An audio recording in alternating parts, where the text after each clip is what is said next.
Bonjour à tous, je m'appelle Jérémy, je viens de Montréal et je viens vous parler aujourd'hui de eBPF. Tout du moins, on va essayer de voir un petit peu ce qu'on peut faire avec et c'est un tool in action, donc on va essayer de manipuler aussi un petit peu. Je travaille pour une société qui s'appelle Shopify depuis 1 an et je suis plutôt maintenant dans la partie production engineering, alors qu'avant j'avais travaillé une quinzaine d'années, une vingtaine d'années sur Java et plus particulièrement sur la JVM, mais là je suis plus dans la partie production engineering. Et travaillant pour Shopify, qui est une société qui permet de faire des magasins en ligne ou physiques ou par plein de moyens de diffusion, hem, rencontre des questions de scalabilité, de performance et le fait de tracer, de tuner, de regarder ce qui se passe dans les machines, que ce soit dans le cloud ou dans du bare metal, nous intéresse énormément. Donc on fait ce genre de choses. Je ne vais pas m'étendre trop longtemps sur ce que je fais dans cette société, mais ça va nous permettre de voir deux trois choses, sur eBPF. eBPF, alors je vais rentrer, très, très rapidement sur ce que c'est. On va essayer de voir très rapidement ce que c'est et comment ça fonctionne à l'intérieur, mais je vais beaucoup manipuler. Je vais essayer de beaucoup manipuler. eBPF, en fait, ça vient de quelque chose qui s'appelle, BPF et qui existe depuis pas mal d'années. On voit que c'est apparu en 93. En fait, le concept existait un petit peu avant, mais c'est apparu en 93. Et par exemple, TCP/Dump l'utilise depuis 93. Qu'est-ce que c'est? En fait, c'est une espèce de petite virtual machine qui se trouve à l'intérieur du noyau Linux. Donc, ils ont développé depuis 1993 une espèce de petite virtual machine à l'intérieur du noyau Linux avec deux registres au départ et puis une petite zone mémoire. On pouvait faire des choses et on pouvait injecter entre guillemets du code. Et TCP/Dump, c'est quoi? C'est injecter du code, des règles. Les règles, c'est dans un espèce de langage pour TCP/Dump qu'on injecte dans le noyau Linux. Donc, on peut injecter des filtres et ça permet de faire du TCP/Dump. Il y a une petite, pour l'anecdote, il y a une petite commande dans TCP/Dump. Je suppose que tout le monde a fait déjà du TCP/Dump, mais il y a une petite commande qui s'appelle "-d", et en fait, ça permet de dumper le programme BPF qui est utilisé. Donc, ce programme-là, là, le "-d", est généré et envoyé dans le noyau Linux. Par la suite, il y a eu des différentes choses. On a pu avancer et puis mettre dans le noyau Linux des points de probe, ce qu'on appelle des points de probe, et surtout dans le noyau. Donc les kprobes sont arrivés dès 2004. Il y a eu différentes choses comme ça qui nous ont permis de tracer. Et puis il y a eu des trace points dans le noyau Linux. Là, c'est les trace points, c'était plutôt des points euh, bien définis dans le noyau qui permettent de relever des informations. Tout ça, ça a commencé à arriver. Et en 2013, ils ont pris tous ces concepts-là, ils les ont rassemblés et ils en ont fait ce qu'on appelle eBPF. eBPF, en fait, c'est une virtual machine, un espace, on va dire un espace dans le noyau Linux, où on va pouvoir injecter du code. Et quand on va injecter du code, il va y avoir plusieurs choses. Il va y avoir une partie de vérification de ce qu'on envoie, une partie de cloisonnement de la mémoire pour essayer d'éviter de faire des erreurs. Et c'est ce qu'on va essayer de voir aujourd'hui. Après 2013, il y a eu d'autres avancées. Je ne vais pas rentrer dans le détail, mais ça avance tous les jours, tous les jours, tous les jours. Vous regardez d'un mois à l'autre, suivant les noyaux Linux, il y a de plus en plus de choses qui se font. Et on va voir à la fin du talk, si on a le temps, tout ce que les gens font un peu en ce moment autour de ça. Je vais vraiment vous résumer sur 2 slides ce que c'est qu'eBPF. On ne va pas rentrer trop dans les détails. Si vous avez d'autres questions vraiment plus pointues, on pourra en discuter après. Mais c'est juste pour avoir un aperçu. En fait, eBPF, c'est un module qui est dans le noyau. Et ce module-là, il a une partie de vérification et une partie de contrôle de la mémoire. Donc on va dire que ce module-là nous permet d'injecter du code, mais de façon safe, de façon cloisonné, de façon contrôlée. Et puis c'est très efficace parce qu'on a un JIT compiler à l'intérieur de ce petit espace dans le noyau. On va pouvoir aussi l'étendre parce qu'en fait, comme on injecte du code, comme on injecte des choses, comment on peut rajouter des concepts aussi dans le noyau liés à ça, on va pouvoir l'étendre. Je vais vous parler dans les petites démonstrations d'aujourd'hui, je vais essayer de vous parler principalement de quatre points de contrôle qui sont des points plutôt dynamiques avec les kprobes, Et les uprob, donc kprop, ça va être dans l'espace du kernel, et uprob, ça va être dans l'espace, ce qu'on appelle le userland, dans vos applications. Et pour la partie statique, dans le noyau, on a des trace points, et dans nos applications, on peut aussi avoir des points, des trace points qu'on appelle USDT. Voilà à quoi ça ressemble. En fait, dans votre noyau, vous avez déjà tout ça, la partie de droite, avec un verifier, un JIT, la partie qui prend le eBPF, des points complètement à droite qu'on va pouvoir observer, et après, on va pouvoir envoyer des informations sur la gauche avec des événements ou stocker des informations au niveau du noyau, et on va pouvoir les récupérer. Je ne vais pas m'étendre trop, mais en fait, c'est la partie du noyau est comme ça. La partie dont vous pouvez utiliser, ça va être, vous allez écrire votre petit programme qui va être transformé en bytecode, qui va être envoyé, c'est ce qu'on voit en haut. Et puis après, on va recevoir des événements où on va aller accéder à des données. Et après, vous en faites ce que vous voulez. Ce que j'ai appelé user program, c'est ce que vous faites. Ça peut être votre moyen de, comment dire, de faire des dashboards ou de contrôler des accès de sécurité ou de faire ce que vous voulez grâce à ça. Donc ça, c'est la partie eBPF. Autour de eBPF, pour simplifier la vie, parce qu'on ne va pas écrire du bytecode, on va pas écrire du bytecode eBPF à la main, il y a eu ce qu'on appelle le BCC, le BPF Compiler Collection, qui va nous permettre de faire des outils et qui va nous permettre d'accéder plus rapidement et de programmer plus facilement à cet environnement du noyau. Comment ça marche? En fait, c'est simplement qu'il y a une librairie. Par exemple, on a une librairie qui peut être en Python, en Lua, en C, en Go. Il y a de plus en plus de choses qui sont faites comme ça, qui vont nous wrapper, qui vont nous aider à accéder à cet espace eBPF qui est en dessous. Je vais essayer de vous faire une démo. Donc on va commencer par la partie BCC, qui nous offre, en plus de tout cet environnement de librairie, de Python, etc., il nous offre aussi ce qu'on appelle les tools. C'est des scripts qui existent déjà. Et je vais commencer par vous démontrer ce qu'on peut faire avec ces petits scripts. Donc je suis sur un Linux.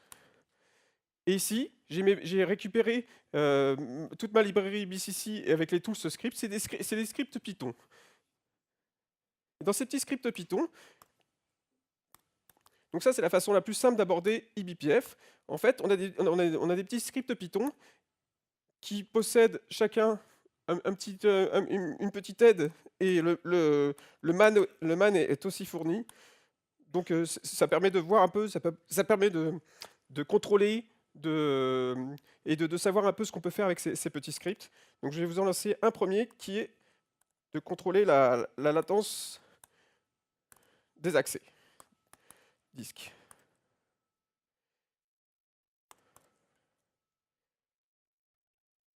Donc là, je lance ce petit script.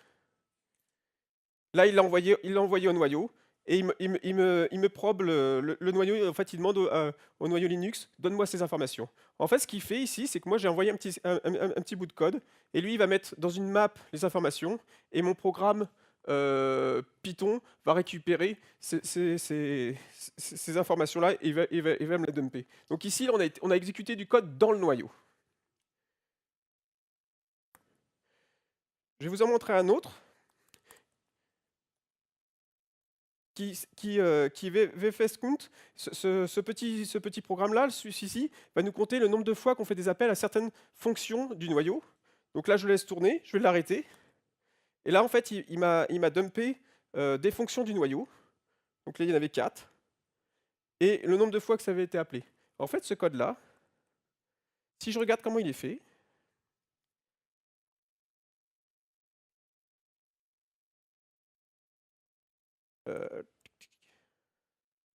pardon. Voilà. Est-ce que c'est assez gros? Non, je peux peut-être mettre un peu plus gros. Voilà. Donc c'est un programme Python tout bête. Il faut voir ici, c'est que là, c'est mon code que je vais injecter dans le noyau. Et en fait, c'est du C qui va être. On va initialiser une partie BPF donc, qui est fournie par Python, c'est le binding Python là, que BCC nous donne, mais on pourrait le faire en Go, on pourrait le faire dans d'autres langages. Et en fait, tout le code qu'on injecte, il est ici. On peut avoir une adhérence avec des librairies du kernel, où on peut construire des structures. Et là, en fait, ce qui se passe, c'est qu'on va déclarer une hash. Donc, dans la zone de eBPF, dans la zone de eBPF, on va pouvoir déclarer une map, une hash map de nom count. Et dedans, on va pouvoir mettre des informations. Ce qui est intéressant, c'est qu'ici, on va attacher un kprobe, donc un kernel probe. On va lui dire toutes les fonctions qui commencent par VFS. On peut faire du wildcarding. Tu vas appeler cette petite fonction que j'ai nommée ici. Cette petite fonction-là, qu'est-ce qui est fait? Elle va juste récupérer donc l'instruction pointer. Elle va récupérer au niveau du pointeur d'instruction, elle va récupérer l'adresse de la fonction qui est utilisée et elle va le mettre dans la map en incrémentant. Donc c'est un compteur par map où la clé, c'est l'adresse de la fonction. À la fin, je me retrouve, j'attends que ça se finisse, je fais CTRL-C pour interrompre mon programme, et je récupère, je vais demander au noyau, donne-moi ton information. Donc ce qui s'est passé, c'est que ça a été très très vite, c'était au sein du noyau, on a juste filtré sur les fonctions. Sur les fonctions, on a juste pris le pointeur de fonction, on l'a mis dans une map exprès fait par eBPF, qui est optimisée, et on a incrémenté un compteur, et qu'à la fin, on a été le chercher. Donc on a très peu comment dire, de temps passé à faire des calculs, parce que tout est déjà prévu par eBPF. Il y a plein de petits, scripts comme ça qui sont très agréables à regarder. Et par exemple, si je fais ça, celui-là je l'aime bien parce que c'est assez,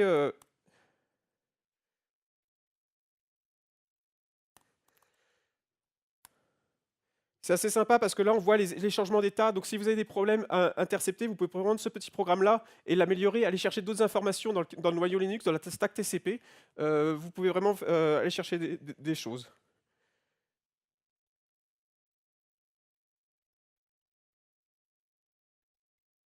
Il y en a un autre aussi qui est sympa, c'est sur le CPU. Si je fais... Donc ici, je vais chercher, je vais me limiter, au lieu de prendre tout ce qui se passe dans le noyau, comme le programme d'avant, je vais me limiter à un process. Donc je vais me limiter sur le process de la commande top que je viens de faire en dessous. Et je vais voir la distribution d'utilisation du CPU. Ça peut être très intéressant dans vos applications. Si vous pouvez voir si vous avez des threads qui sont bloqués ou des choses qui... Donc la thread, elle n'a pas son bon mutex, ça va tout de suite s'enlever. Donc il va y avoir des temps très très courts, et puis peut-être d'autres très très longues. Donc on va pouvoir voir pas mal de choses avec ce genre de petits programmes.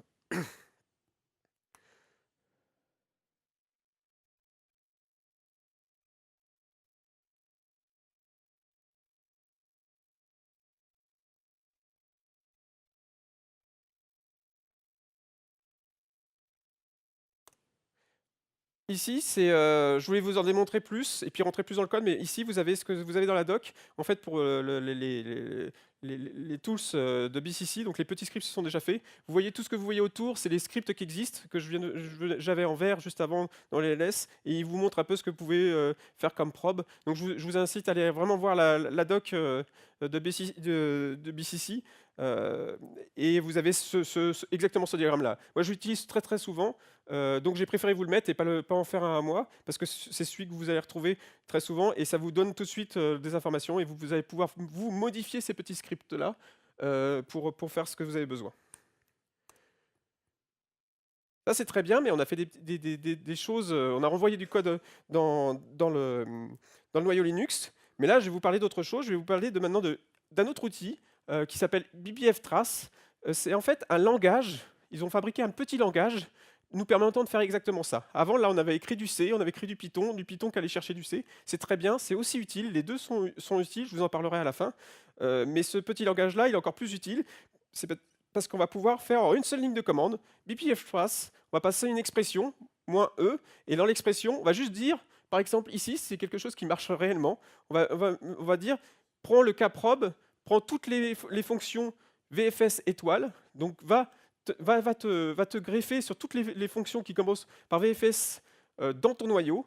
On va faire un filtre. Le filtre s'écrit comme ça.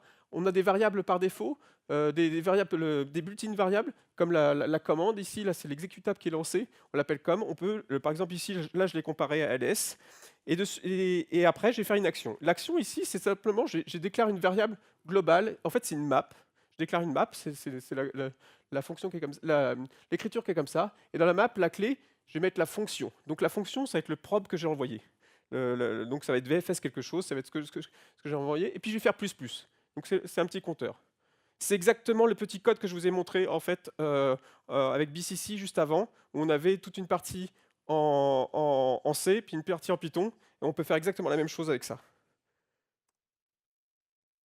Dans ce petit langage-là, il y a pas mal de choses. Donc là, je vous ai copié la table des matières. Je ne voulais pas du tout rentrer dedans. C'est pour montrer un peu la richesse d'un petit langage qui nous permet d'envoyer des choses dans le noyau. Donc il y a une partie langage à gauche, une partie de toutes les probes qu'on peut faire. On peut même faire des probes software, hardware. Je ne vais pas rentrer dans le détail, mais on peut faire vraiment pas mal de choses.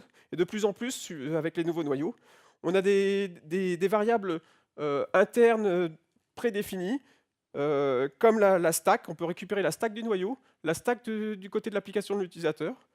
On va pouvoir récupérer le process ID, le thread ID, le conteneur, le cgroup, l'ID du cgroup, etc. On va pouvoir faire vraiment pas mal de choses.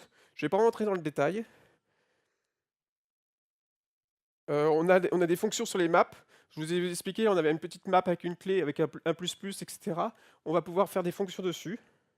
Donc on a un petit langage qui est quand même assez pratique, qui nous permet de faire des choses, et quand on est en production et qu'on cherche un problème, ça peut être très intéressant de chercher justement, avec ce petit langage-là, d'essayer de trouver là où je dois aller un peu plus, là où je dois trouver mon erreur, là où je dois trouver ma latence, ce genre de choses.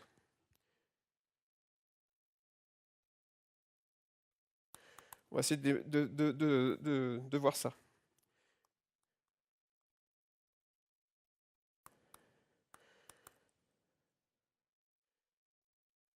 Donc on va commencer par notre petit exemple de Caprobe.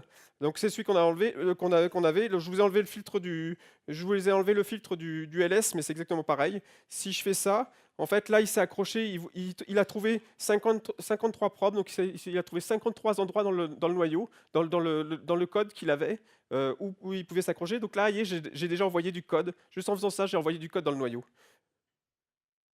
Si je fais CTRL-C, voilà, il me retourne la map, donc par défaut. Cette petite ligne de code, il n'y a rien d'autre.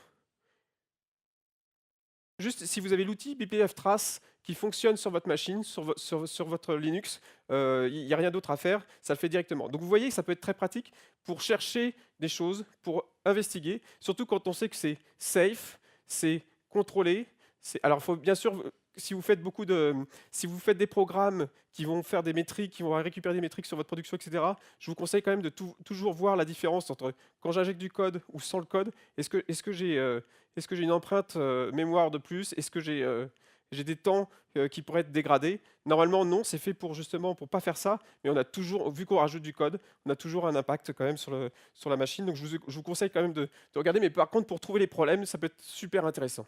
Parce que là, on va aller voir dans le monde du noyau, et on va aussi voir dans le monde des applications, et on va pouvoir lier les deux.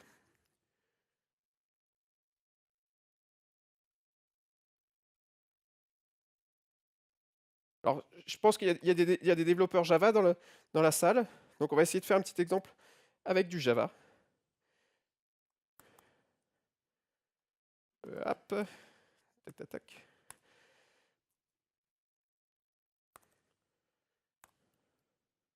Donc là, je vais lancer une petite application Java.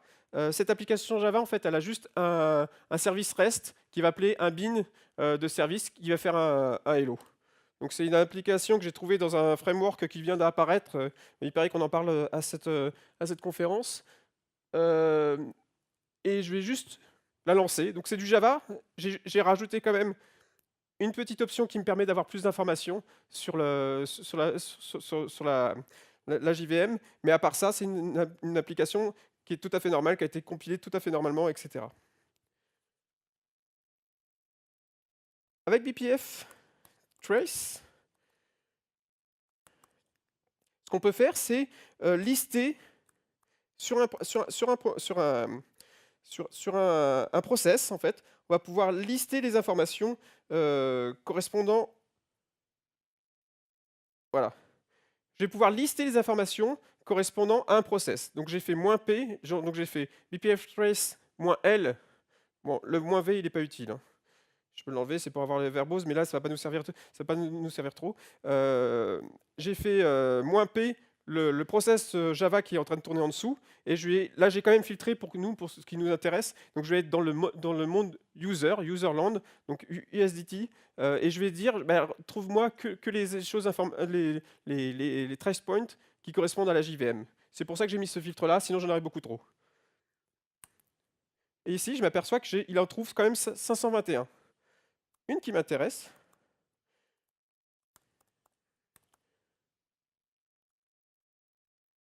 Pour la démonstration, c'est qu'en fait, ici, là, je vois que dans la JVM, en fait, quand il lance une méthode, il y a un trace point qui s'appelle method entry.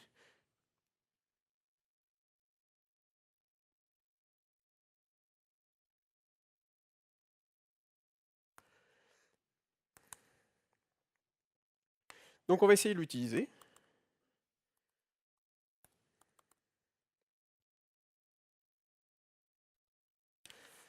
Je ne me trompe pas. Hop. J'allais me tromper. En fait, j'ai juste fait un raccourci sur la librairie parce que comme on est dans le monde user et qu'il ne connaît pas les choses, on va lui donner le binaire. Et là, en l'occurrence, je vais lui donner directement une référence sur la librairie.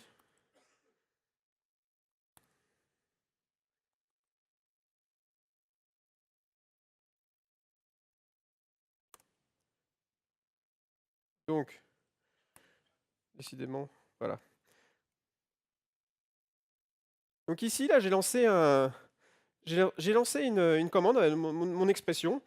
Donc là, je lui ai donné le binaire. Là, comme on est dans le monde user, on doit rajouter un petit peu. J'aurais pu lui donner le binaire de mon exécutable. Là, j'ai mis directement la librairie parce que c'est là-dessus que j'ai récupéré ce point d'entrée. Ici, je vais filtrer sur le troisième argument de cette fonction. Et je vais dire, bah, tu vas t'arrêter que si c'est greeting.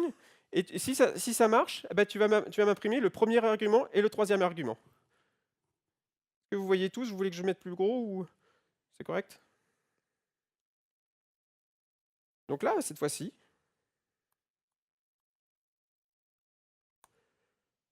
non, c'est pas ça. Hop. Non plus. Donc là, j'appelle mon service REST sur mon Java. Et c'est Java qui est un peu long, mais... Et voilà, vous voyez que ça... Donc ici, je me retrouve avec un bout de programme dans le noyau qui va filtrer... Donc il est dans le noyau, il va filtrer les choses qui se passent dans la partie userland. Il va récupérer le trace point qui est dans la JVM. Il va prendre ce qu'il y a ce qui exécute dans la JVM et il va me redonner les informations. Donc ici, là j'ai donné les informations que la JVM connaît, mais je pourrais très bien donner des valeurs d'arguments. Vous voyez, on peut aller vraiment très loin. On a accès à tout. Vous êtes un peu...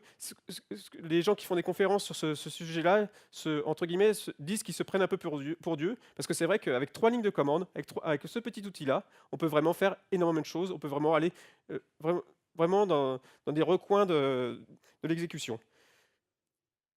Il ne faut pas que je parle de trop, parce qu'il y a quelque chose que je voulais vous montrer, qui est le dernier point. Orange là? Non, c'est pas encore. Hop.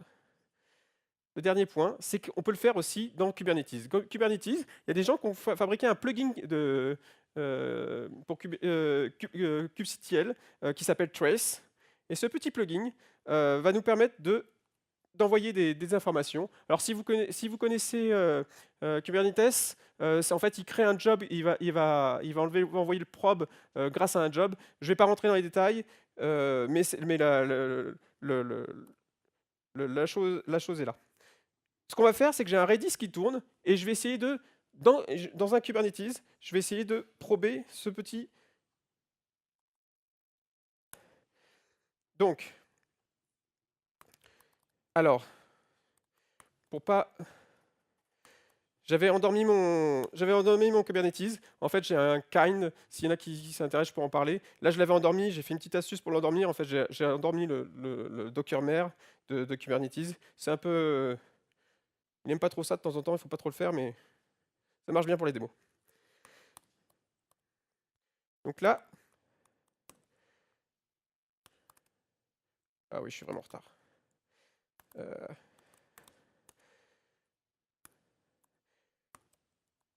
Pardon. Non plus. Je l'ai plus. Ah, si je l'ai. Oh. Voilà. Ici, j'ai un premier nœud qui s'appelle, je ne vous ai pas montré, j'ai un premier nœud qui s'appelle Devox Control Plan. En fait, c'est mon nœud. Ici, je vais injecter ma trace Kubernetes. En fait, là, elle a été créée. Donc là, dans mon Kubernetes, il y a eu une trace qui a été envoyée sur ce nœud-là. Je peux la voir. Hop. Donc là, elle est en train de rouler. Je peux m'attacher dessus.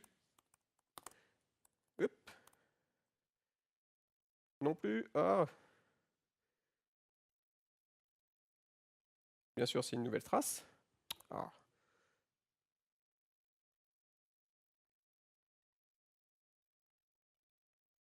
C'est ça que je vais faire.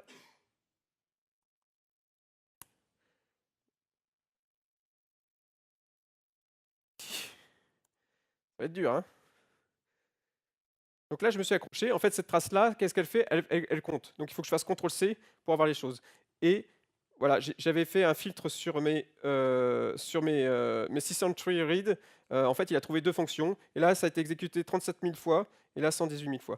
Donc vous voyez qu'on peut faire pas mal de choses. Je vais juste vous montrer une dernière que je voulais vous montrer sur Redis.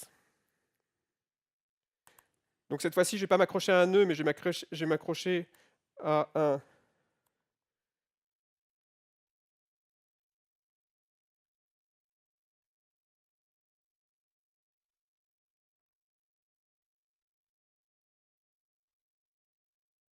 Donc là, cette fois-ci, je m'accroche à un conteneur qui tourne. Redis, il tourne dans un conteneur. Il a trouvé un probe, c'est normal parce que j'étais très précis. Donc là, je vais m'accrocher à la fonction dict-find de Redis. Et si j'appelle un Redis ici,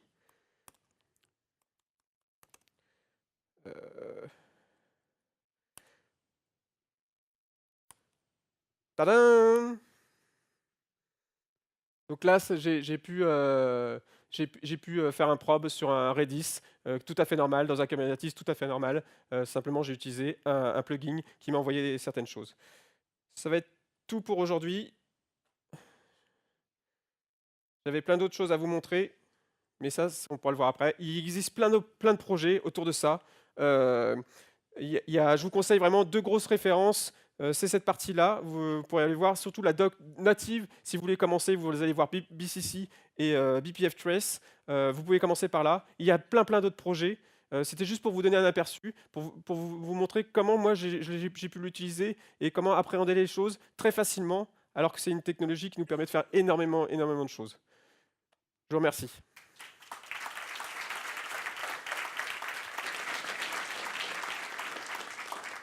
Et si vous voulez faire des choses comme ça, on recrute. C'est une entreprise qui est au Canada. Des questions? Bonjour. Oui.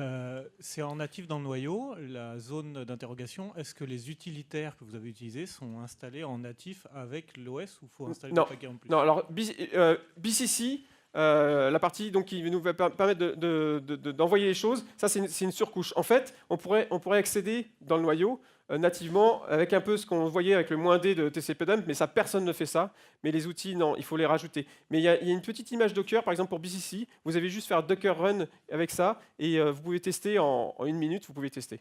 Après, moi j'ai juste une VM avec Kine dedans.